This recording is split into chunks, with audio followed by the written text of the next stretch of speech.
Fala galera, estamos aqui para mais uma aula de história. Eu sou o professor Cláudio e o nosso assunto de hoje é Inconfidência Mineira, ou Conjura Mineira, como também é conhecida.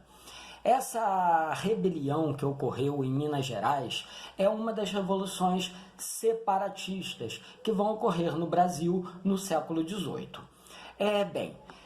As cidades de Minas Gerais no século XVIII cresceram muito devido à mineração de ouro e diamantes. Nessas cidades surgiu uma elite voltada para a mineração, para terras, senhores de escravos e também ricos comerciantes. Porém, a realidade é que havia o pacto colonial, que limitava o desenvolvimento dessas colônias. Um dos pontos principais do pacto colonial era a proibição de haver manufaturas nas colônias, o que prejudicava demais o desenvolvimento econômico do Brasil.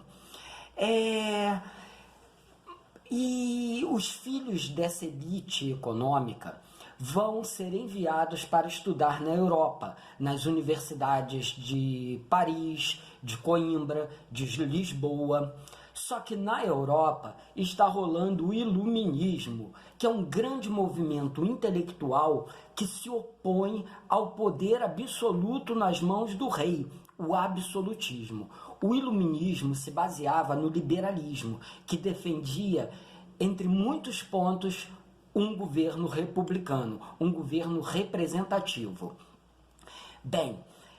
Da Europa, esses estudantes vão trazer para o Brasil essas ideias liberais, as ideias iluministas, e vão começar a criar grupos para discutir essas ideias. Um evento muito importante vai ocorrer em 1750, quando o rei Dom José I de Portugal vai aderir a essas ideias iluministas e vai contratar o Marquês de Pombal, um iluminista, para administrar o Império Português. O Marquês de Pombal vai inserir uma série de mudanças na administração das colônias, como, por exemplo, ele permite a existência de manufaturas para promover o desenvolvimento econômico, mas também ele vai apertar as mãos nos impostos. Em 1755, um grande terremoto vai destruir Lisboa, a capital do Império Português. E o Marquês de Pombal vai aumentar sobremaneira os impostos da colônia do Brasil para reconstruir a cidade de Lisboa. Outro problema: o ouro está acabando e Portugal não está mais arrecadando as grandes quantidades de ouro que sempre arrecadou do Brasil. Então o Marquês de Pombal institui a derrama, que é a cobrança imediata dos impostos devidos à coroa portuguesa. Muito bem. Então, um grupo de pessoas da elite vai se reunir e vai começar a se opor a essas atitudes repressivas de Portugal. O rei de Portugal, Dom José I, morre e a rainha Dona Maria I assume o trono. Uma das atitudes da Dona Maria é expulsar o Marquês de Pombal.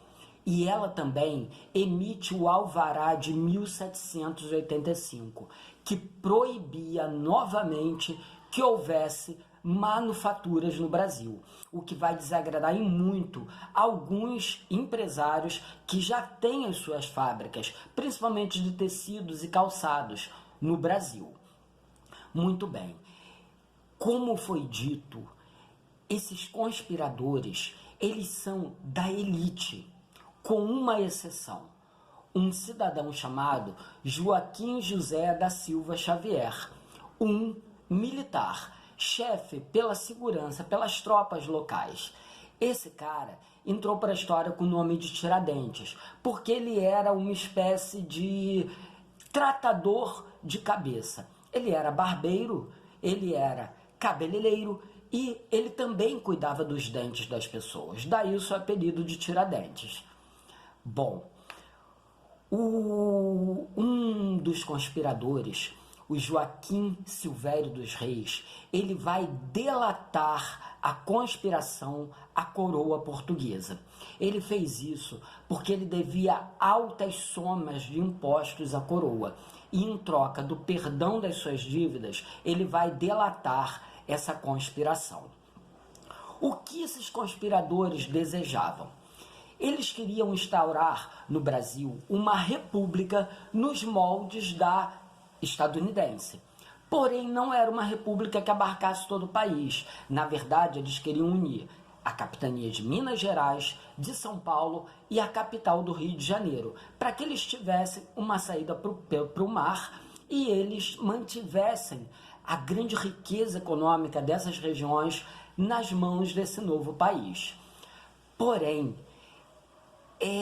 não havia uma concordância geral entre todos eles sobre como seria essa república.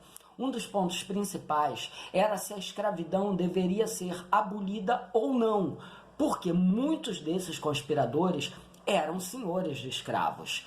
E também, como grande característica, vai ter o liberalismo para atender aos interesses dessa elite. Eles não queriam um liberalismo para todos. Eles queriam apenas as partes que fossem convenientes às necessidades dessa elite. Então, com a delação da conspiração, as tropas portuguesas vão prender os conspiradores e eles vão ser julgados e condenados. Porém, eles eram membros da elite econômica brasileira e condená-los à morte seria grave para a coroa portuguesa. Então, a rainha decide perdoar os conspiradores. Porém, um deles serviu como exemplo, que foi o Tiradentes. Por ser o mais pobre desse grupo, não haveria problema nenhum se ele fosse devidamente punido. Ele é preso, enviado para o Rio de Janeiro, julgado e condenado à morte por enforcamento. Ele foi enforcado e seu corpo foi esquartejado e os pedaços foram espalhados pela Estrada Real, que conectava o Rio de Janeiro à Vila Rica, como um exemplo daqueles que se metem com a coroa portuguesa. Ok? Galera, esse foi o nosso assunto de hoje. É muito importante perceber que a Conjura Mineira ela é um movimento de elite. Todas as exigências eram para atender os interesses da elite. Não havia uma participação popular. E também o tipo de governo que eles propunham era um governo elitista. Ok? Fiquem em paz e até a próxima.